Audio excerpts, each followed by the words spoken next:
Welcome, everybody. In accordance with a suggestion from Peter, um, I'm just concentrating a little bit today on specifically looking at breath practice and anxiety. Anxiety, of course, is a huge topic, and anxiety and fear are at the bottom of all our problems, basically. So this will be a little bit of a skate over certain aspects of anxiety and stress and fear, but it's a start and it's something which we would automatically keep coming back to. So let's start by the Buddhist phrase of compassion. May I be happy and well. May all beings be happy and well.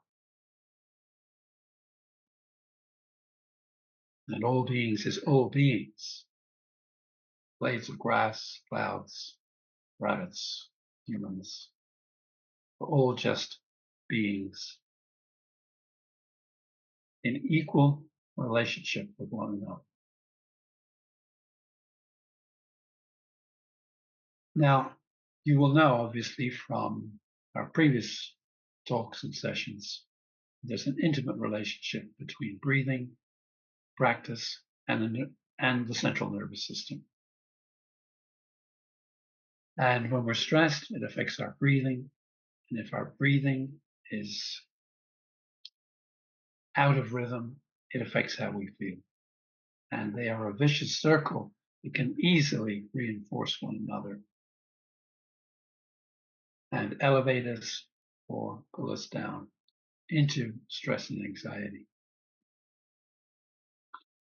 Breathing is the best way to get control of our nervous systems and therefore get control of our minds and our life.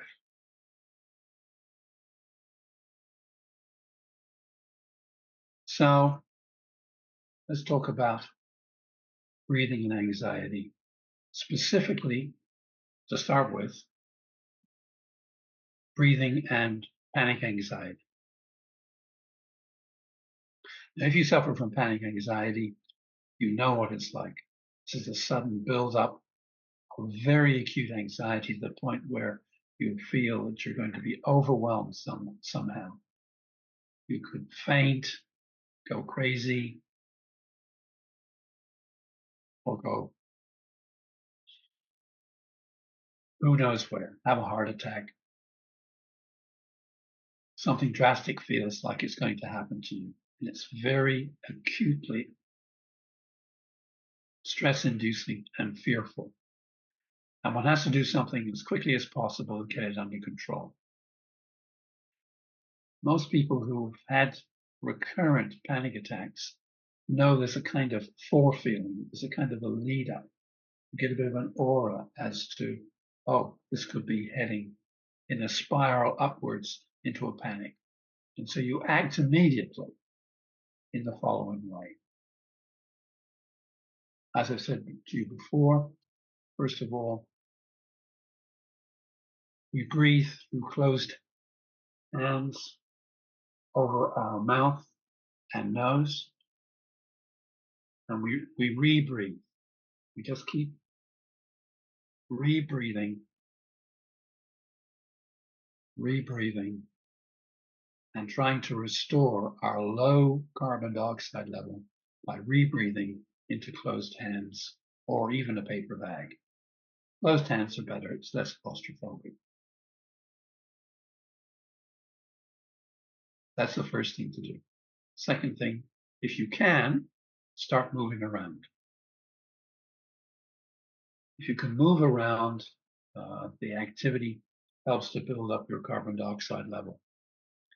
And it helps to discharge some of this pent up, accumulated energy, which has nowhere to go. So move around.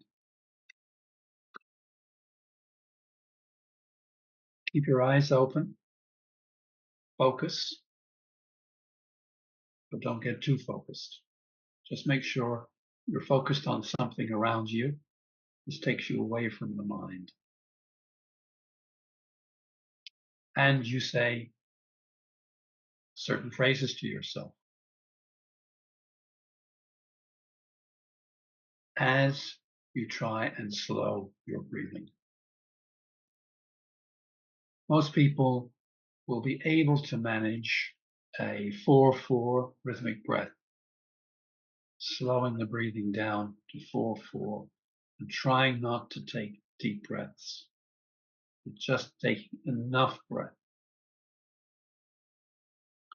slowing the breathing and talking to yourself.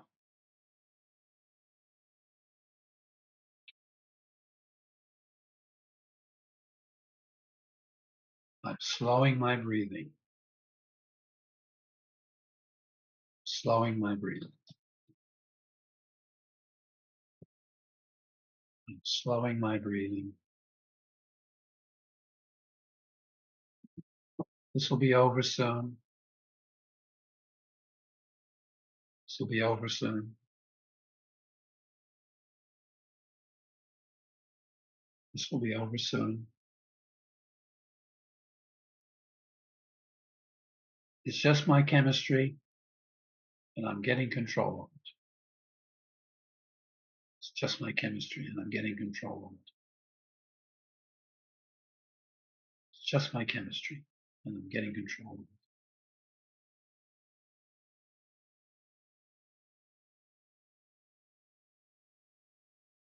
And the good thing about panics is that they pass quickly.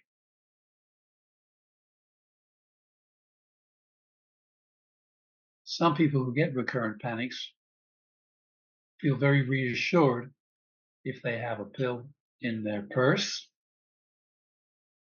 a Valium or something similar, that they can take if these strategies don't work.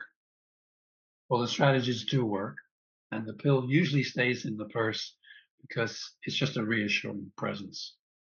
You know, the so-called red button phenomenon, that you can put up with a lot if you've got a red button to press to stop the whole thing happening. So, you know, they do experiments with people who put their arms in icy water. Um, and if your arm is just immobilized in some icy water, the only way you can get it out is to press the red button. It's very useful to have that red button because you can put up with more.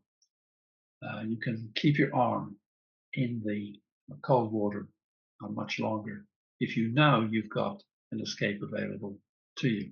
You are in control. And with panic attacks, it's all to do with being in control, being in control, taking control. Good. So,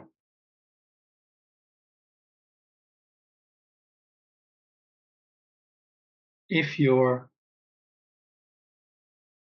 in a stressful situation but there's no danger of you panicking or whatever, and you're just going to take a few seconds to reset, well, then we just do normal reset, which is take a deep breath through the nose and breathe out through the mouth. Let the breath come out naturally. And on the exhalation, feel a wave of relaxation going throughout the body. Let's do that. Breathing slowly in through the nose, out through the mouth.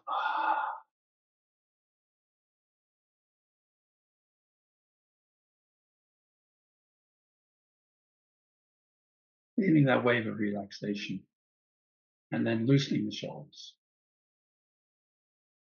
Loosening the shoulders.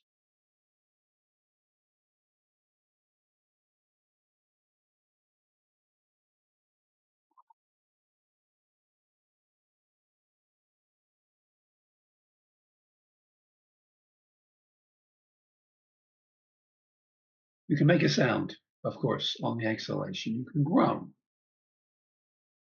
We've talked about this, the therapeutic effects of making a sound or groaning. You could do an om. But at the end of the day, just do what feels natural, do what feels most relaxing, do what suits you best, be your own authority. A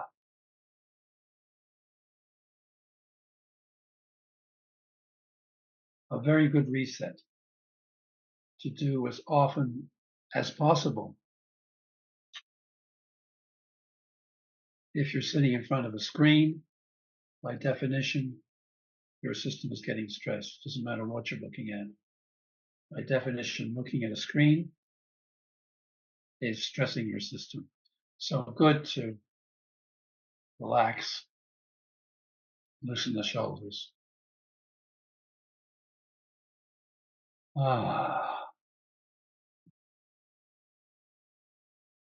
it 1 or 2 times.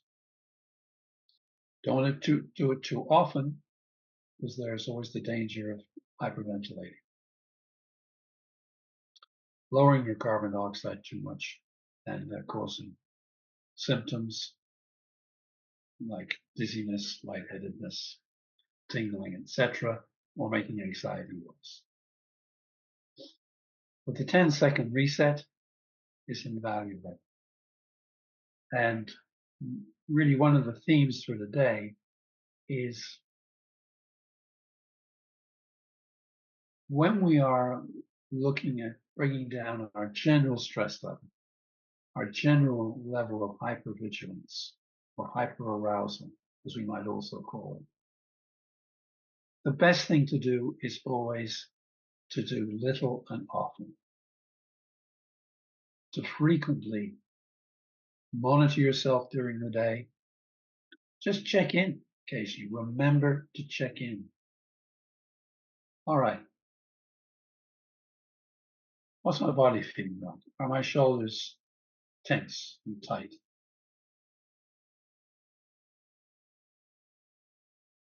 How am I feeling? Am I getting over focused? Is my mind beginning to race or become preoccupied with something? Am I straining forward, trying to do the next thing, trying to get to some sort of completion or other? Every time you do that and you can reset, you're doing a huge amount to bring the general level of arousal down. Priceless. Frequent and often. To monitor, check in, relax, and reset. Very good stuff. So let's go back to our specific situations of anxiety. What if something stressful is coming up? It's something you're beginning to worry about. Or there's a particular worry on your mind, which you can't resolve right away, but which is keeping you tense and hypervigilant. So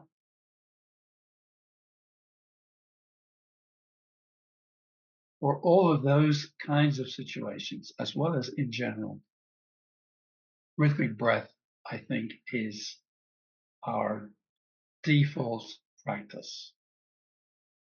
Rhythmic breath is good for everything. And I'm suggesting that if you've got something particularly stressful on your mind, you at least a couple of times a day, preferably more, do a session of rhythmic breath, say 6-6 or whatever other ratio suits you. And I'm suggesting this protocol where you do 9 rounds of your rhythmic breath, and then you have a particular phrase which you are implanting in your mind to do with this particular upcoming stressful event. These anti-stress, or what are called stress inoculation phrases, are very simple and are along the lines of, I'll be able to handle this. I'll be able to handle this. I'll be able to handle this.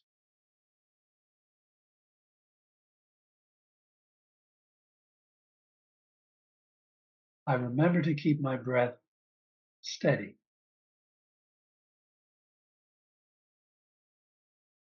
I'm remembering to keep my breath steady.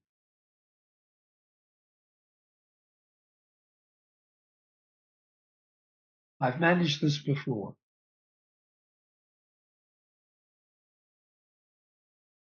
I've managed this before. And most importantly, I can do one thing at a time.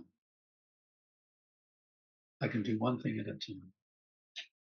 So I'm suggesting that you do 9 rounds of rhythmic breath. And you take one of those stress inoculation phrases. We're going to do this in a second, and we're going to use the phrase, I can handle this. You repeat that 3 times. You do another round of 9 rhythmic breaths. You repeat the phrase. If you wish, then do another round of 9, and then you finish up by repeating the phrase. Rhythmic breath is balancing the nervous system. The nervous system takes these, let's call them affirmations, seriously when it's in a state of balance. So why don't we just do that? So we're going to do some rhythmic breath. We're going to do 9 rounds of 6-6. If you're choosing another ratio, go with that. But I'll be counting as usual. 2, 3, 4, 5, 6. Out. 2, 3, 4, 5, 6. Okay. So we're starting now. In. 2, 3, 4, 5, 6. Out. 2, 3, 4, 5, 6. In. 2, 3, 4, 5, 6. Out. 2, 3, 4, 5, 6. In. 2, 3, 4, 5, 6. Out. 2, 3, 4, 5, 6. In. 2, 3, 4, 5, 6. Out. 2, 3, 4, 5, 6. In. 2, 3, 4, 5, 6. Out. 2, 3, 4, 5, 6. In. 2, 3, 4, 5, 6. Out. 2, 3, 4, 5, 6. In. 2, 3, 4, 5, 6. Out. 2, 3, 4, 5, 6. In. 2, 3, 4, 5, 6. Out. 2, 3, 4, 5, 6. In. 2, 3, 4, 5, 6. Out. 2, 3, 4, 5, 6. And we say the phrase, I can handle this.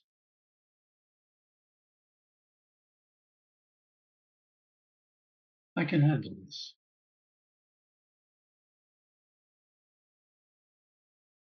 I can handle this. Okay, good.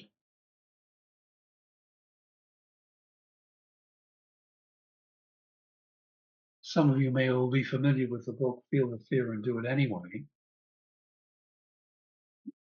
which is a very good little book because it has a very simple premise, and that is that all of our anxieties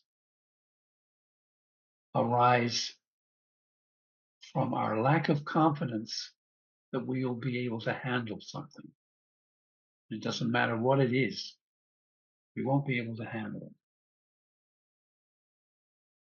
We won't be able to handle standing up in the group and telling them who we are. We won't be able to handle going to the doctors. We won't be able to handle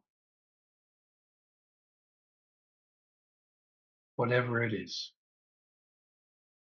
a confrontation with the boss, a confrontation with someone else, a difficulty with a relative or a loved one, the whole panoply of human problems. We won't be able to handle it.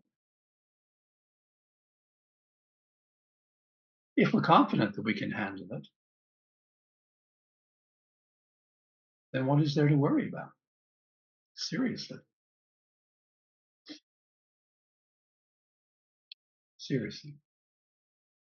If we're confident that we can handle something, what is there to worry about? We'll handle it at the time. Don't have to worry about handling it now, whether we will perform or not. So as Fritz Perls said, all anxiety is stage fright. Will we be able to handle our lives? So I can handle it is a terrific phrase to gradually infiltrate the unconscious mind. And you can put it in as part of any breathing practice. And I think the second best phrase is, I can do one thing at a time. I can do one thing at a time. I can do one thing at a time. And when we do these phrases, we pause afterwards and see how we feel having said that. See how you feel having said that. Let's do another round of 9 rhythmic breaths. And this time we will use a phrase, modify it to suit you if necessary. I can do one thing at a time. I can do one thing at a time. Okay. So we'll do 9 rounds, rhythmic breath, starting now. In, 2, 3, 4, 5, 6. Out, 2, 3, 4, 5, 6. In, 2, 3, 4, 5, 6. Out, 2, 3, 4, 5, 6. In, 2, 3, 4, 5, 6. Out, 2, 3, 4, 5, 6.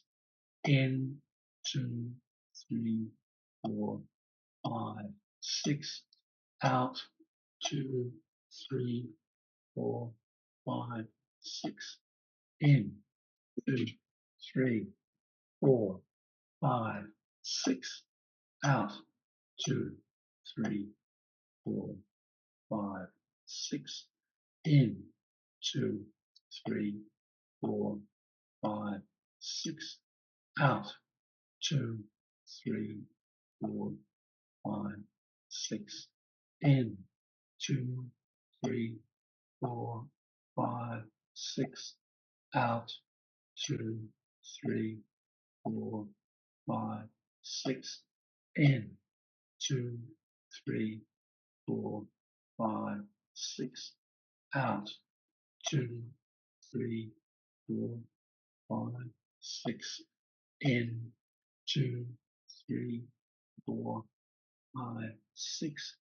Out. 2, 3, 4, 5, 6. Good.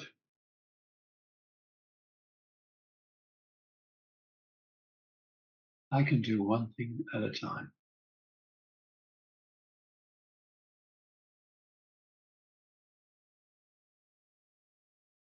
I can do one thing at a time.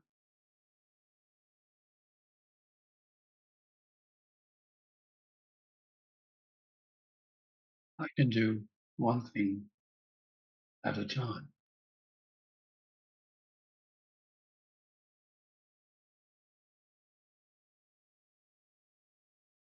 Really stop and take this in. Yes, I can just think about it. I can do one thing at a time.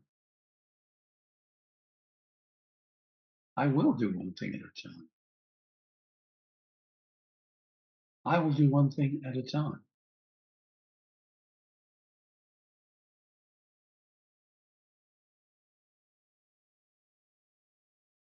I can do one thing at a time. I will do one thing at a time.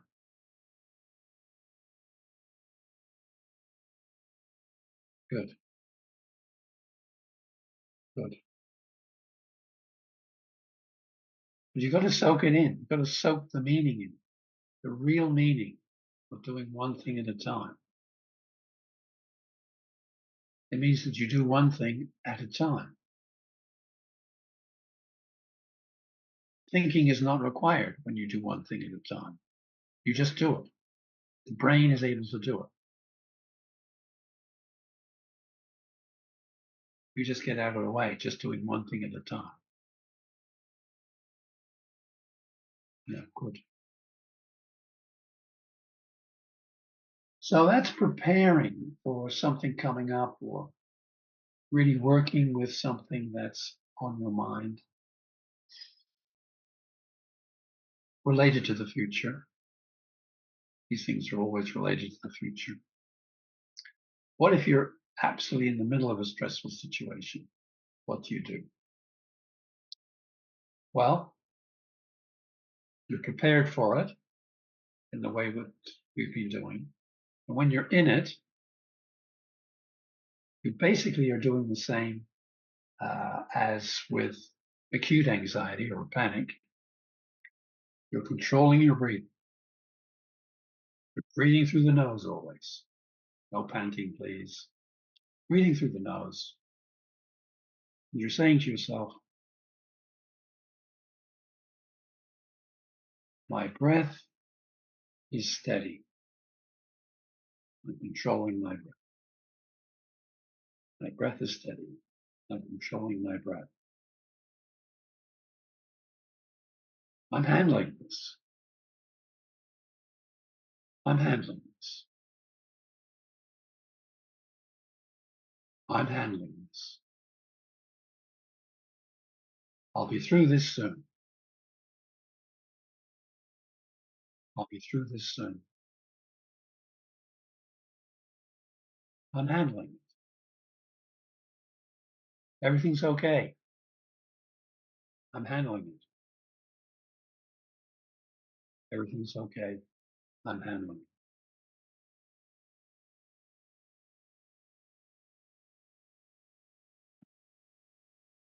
Very simple phrases that are keeping you centered, and you are cheerleading yourself. You are cheerleading yourself. You're the cheerleader on the sidelines, cheering you along. Cheerleading is very good. Can you be a cheerleader for yourself? Okay, there are no queries.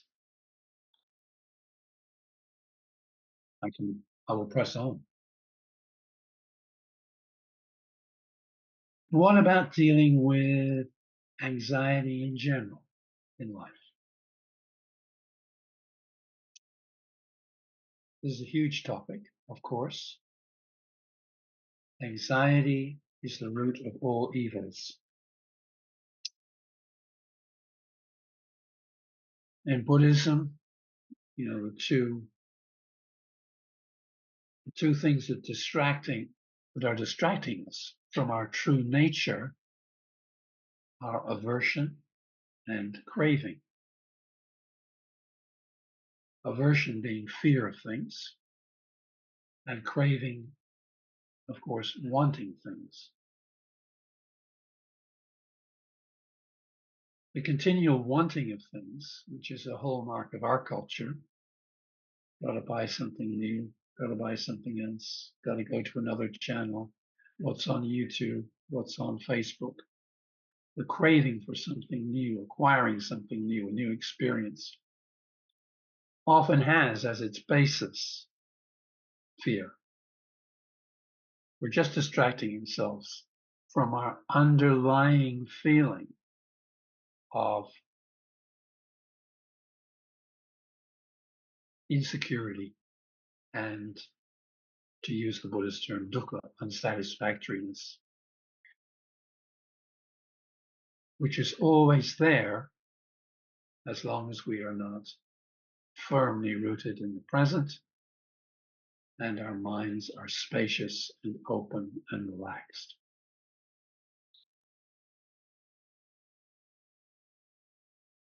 So, how do we deal with those? Well,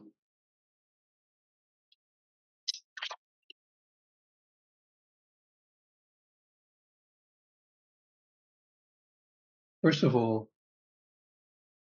we are paying attention to our breath, and we are paying attention to our breath, as I said earlier, continually through the day. We're not obsessed by it, but we come back to it. We check in. We check in with ourselves.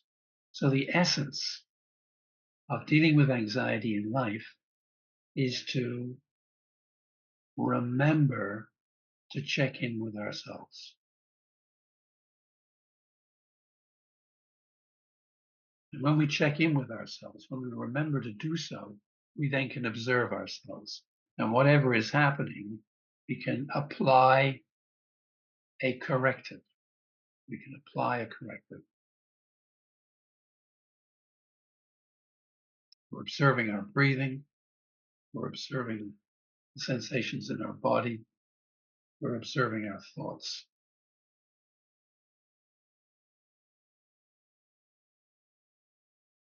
We're observing our emotions, which arise as sensations in the body, which we then give an interpretation as to their meaning.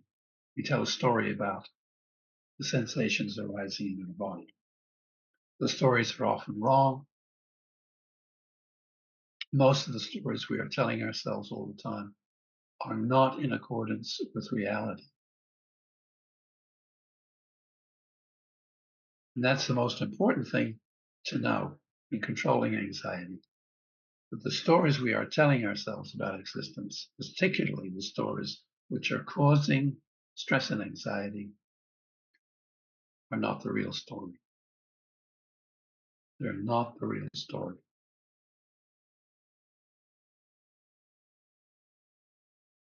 So when we observe the breath, and our breath may be a little bit too rapid, or it's up in our chest,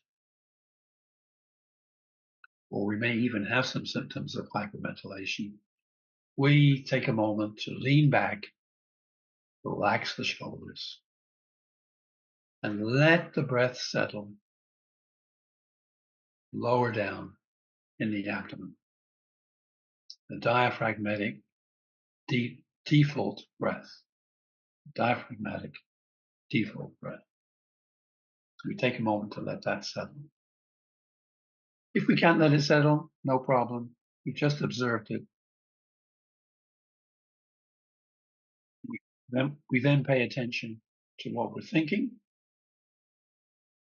And do we need to apply a corrective to the way we're thinking? We have to step back from our thinking.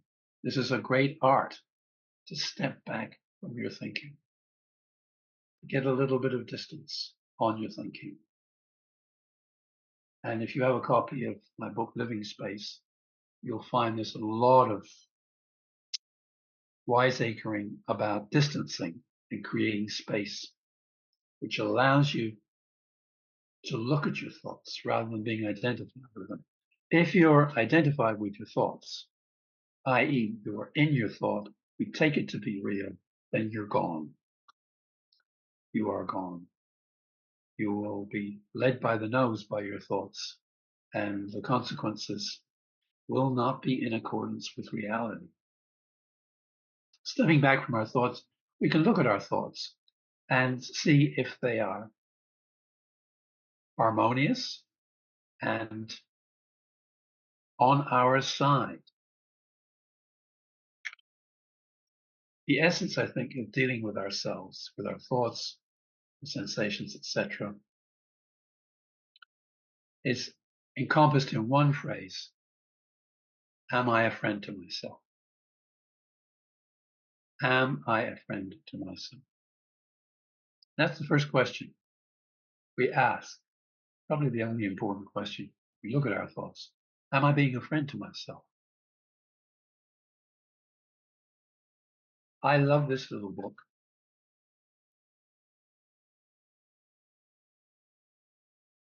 If I can get it up there.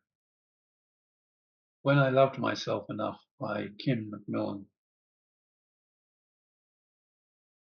Beautiful little book. Just one little phrase or sentence or two per double page. Very simple. You just open the book and you might read, when I love myself enough, I gave up perfectionism, that killer of joy.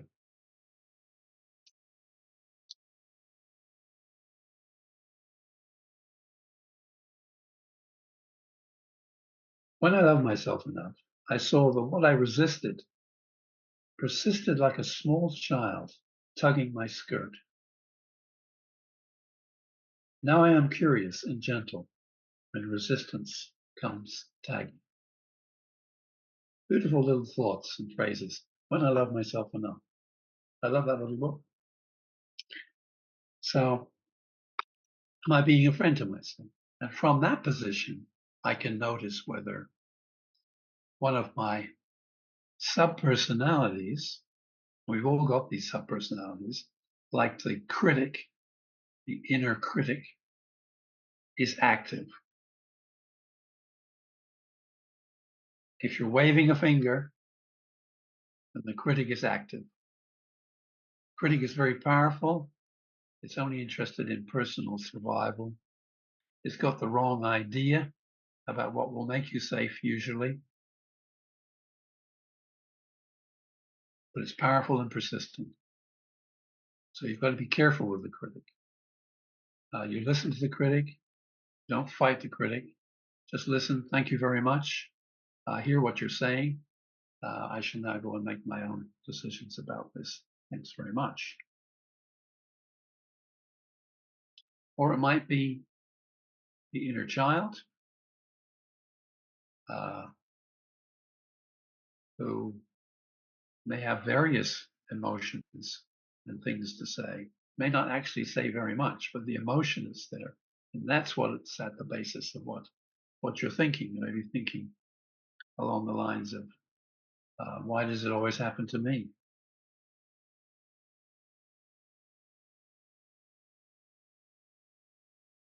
Something that makes you feel sorry for yourself or makes you feel like you want to give up, or it's just plain pessimistic about being able to do anything. The inner child always needs some nurture, needs a hug, needs some wise counsel.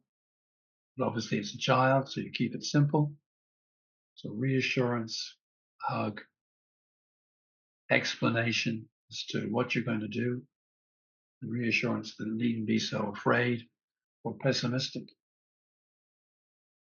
about what you've decided. These are big topics, dealing with all the voices in our head, huge topic.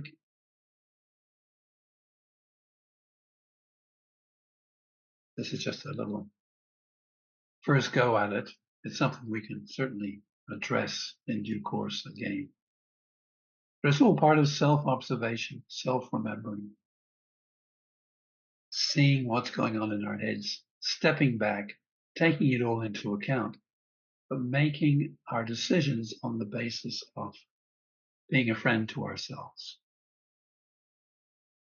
being a friend to ourselves.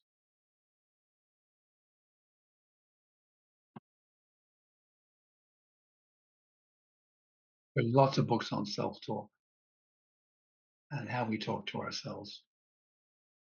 Just notice how you're talking to yourself. Are you talking to yourself in a nurturing and supportive way? If you're not, it will be the critic often. It may be a younger part, maybe a rebellious teenager inside you or younger child, whatever. But are you talking to yourself in a nurturing and supportive way? That's the one-liner. That's the criteria.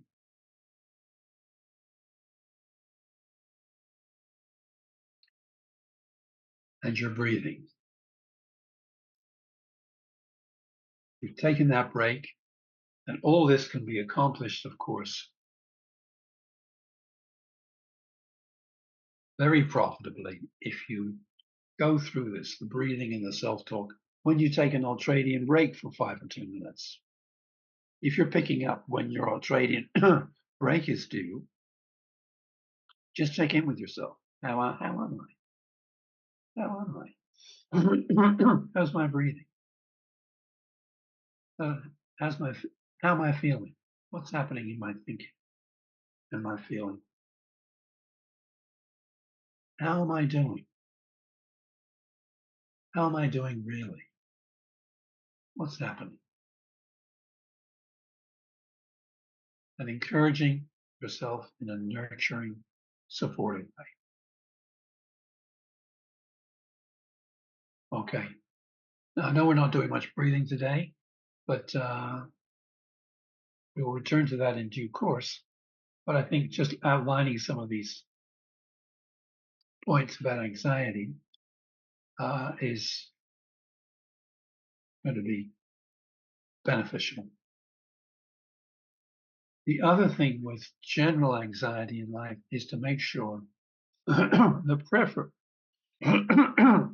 preferably you have some sort of relaxation practice or meditation practice during the day, which is a fixture and which you do for a good 10 to 20 minutes. At the moment, I do an autogenic training sequence. Now, autogenic training is something that's been around for a very, very long time. Developed in Europe, and it stood the test of time. And it's simply going through a set of phrases. Make yourself comfortable, lie down, sit in a chair, hands on your legs, sitting upright, relaxed, relax the shoulders. And you say these following phrases to yourself.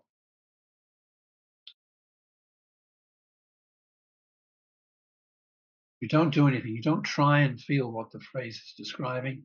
You just direct your awareness to the part being described and just say the phrase, relax. So I'll just go through an autogenic sequence with you. I've modified it slightly. We'll be going through it quite quickly. Normally you would go through it more slowly.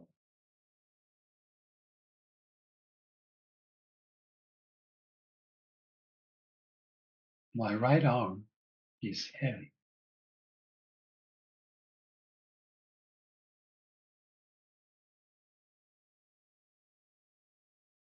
My arms and my legs are heavy and warm.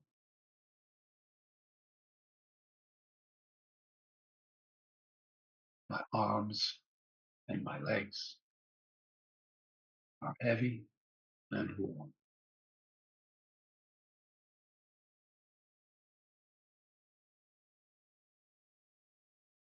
My arms and my legs are heavy and warm.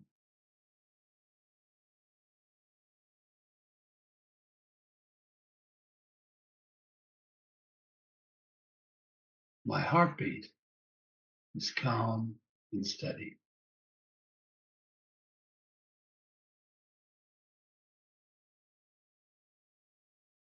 My heartbeat is calm and steady.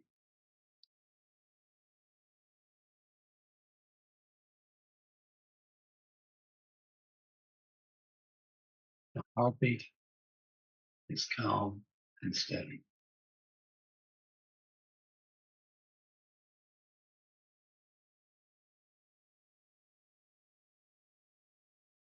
My breath settles me.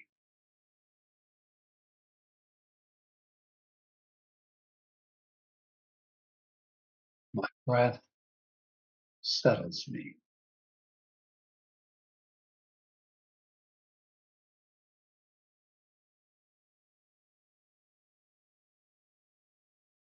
Breath settles me.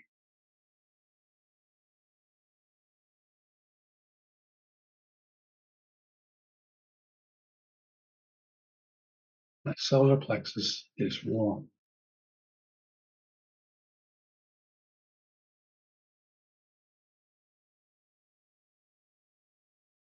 Solar plexus is warm.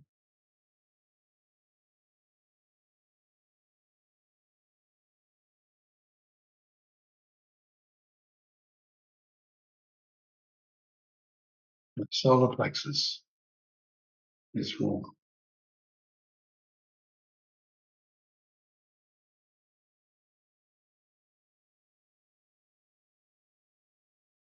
My brow is cool and clear.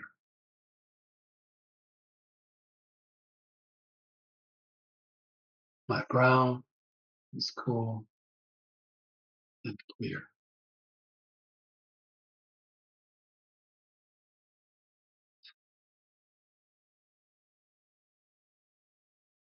Brow is cool and clear.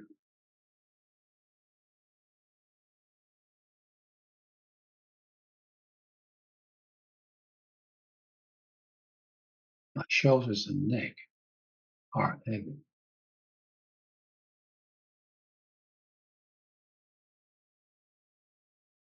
My shoulders and neck are heavy.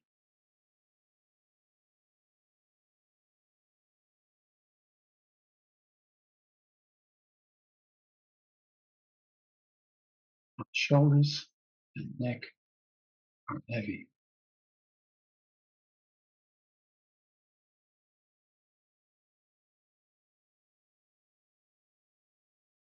I am at ease.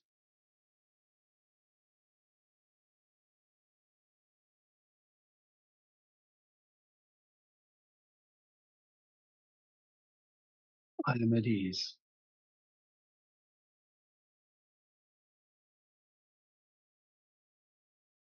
I am at ease.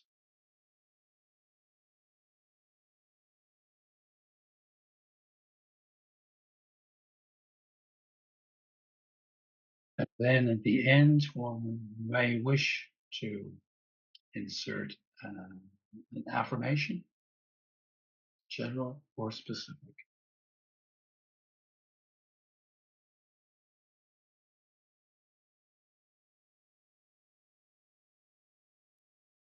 Now that sequence took us about 5 minutes. Normally one would go more slowly. And normally when one is acquiring that sequence and practicing it, one builds up very slowly. You, for example, do my arms are heavy for a week and then every day. And then you do my arms and legs are heavy. Do that for a week and so on and so forth. So that was just a taste of what that sequence is like. There's a very good um, National Health Service in the UK version of the autogenic training, which you can search on YouTube. Just look up autogenic training, NHS, and you should get to it.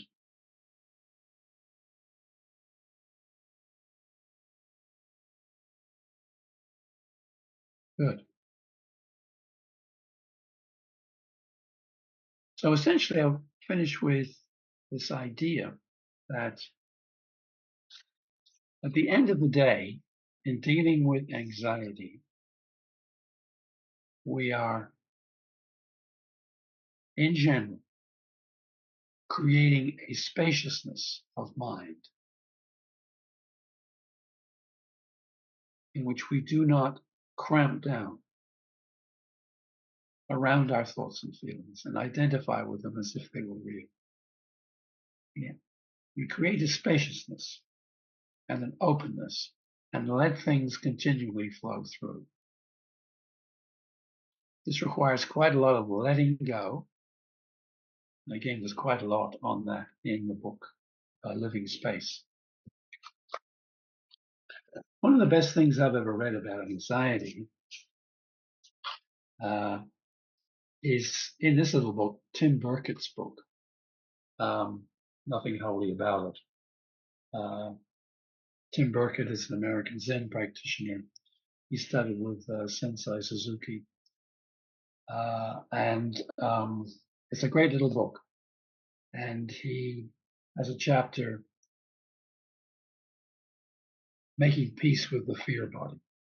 It's a very, very good chapter. And one of the things he quotes in the book is a poem from Rumi, The Guest House. And it's a wonderful metaphor for the mind. This is the poem. This being human is a guest house. Every morning, a new arrival, a joy, a depression, a meanness. Some momentary awareness comes as an unexpected visitor. Welcome and attend them all. Even if there are a crowd of sorrows who violently sweep your house empty of all its furniture, still treat each guest honorably. He may be clearing you out for some new delight. The dark thought, the shame, the malice. Meet them at the door laughing and invite them in. Be grateful for whoever comes, because each has been sent as a guide from beyond.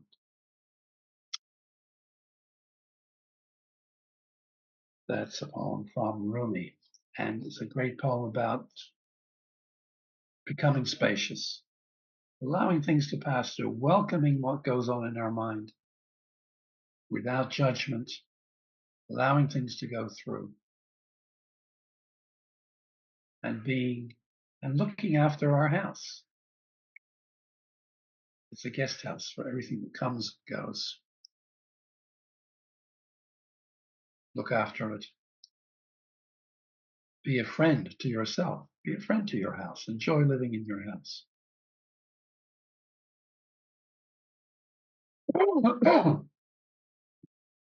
So I think that's all I've got to say today. If there are any questions or comments, that's fine. I expect next time we'll do a bit more breath practice per se, but we'll see. You never know what guest is going to arrive.